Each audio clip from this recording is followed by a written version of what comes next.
क्योंकि मैं बोलूंगा तो उसके बाद फिर कहर ढहेगा।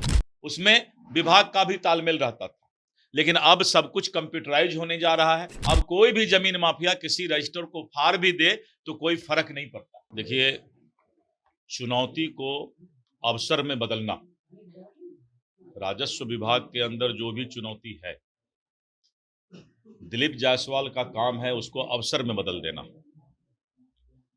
और तकनीकी तरीके से विभाग को चलाना।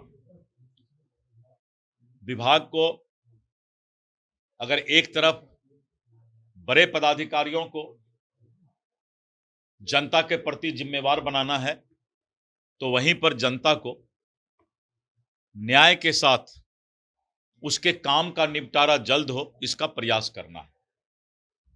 और मैं पहले भी राजस्व मंत्री था और आपने देखा कि 100 वर्ष के बाद सीएस सर्वे और रिविजनल सर्वे के बाद बिहार में पहली बार 11,000 अमीन का हमने बहाली किया और सर्वे का शुरुआत कराया था और करीब 1.5 करोड़ से ज्यादा परिवार का सर्वे भी हमने बहुत आसानी से करा लिया था।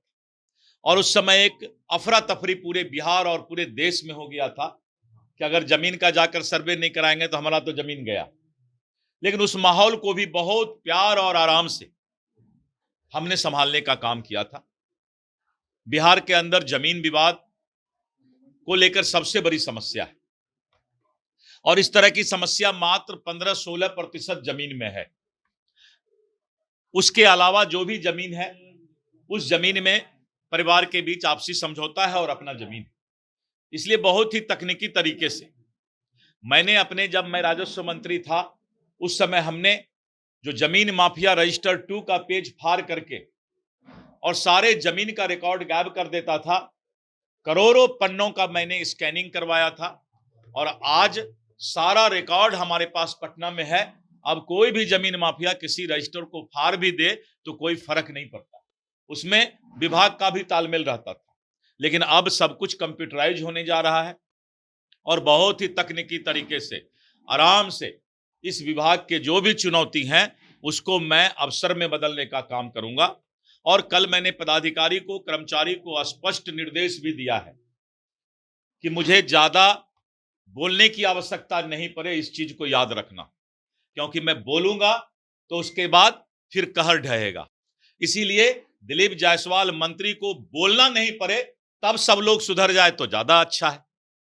तो इसलिए आने वाले समय में एक एक लोग जनता के प्रति जिम्मेवार बने, इसके लिए पदाधिकारी, कर्मचारी, सारा सिस्टम ईमानदारी से और जिम्मेवारी से काम करे तो मैं उसको सम्मान करूंगा।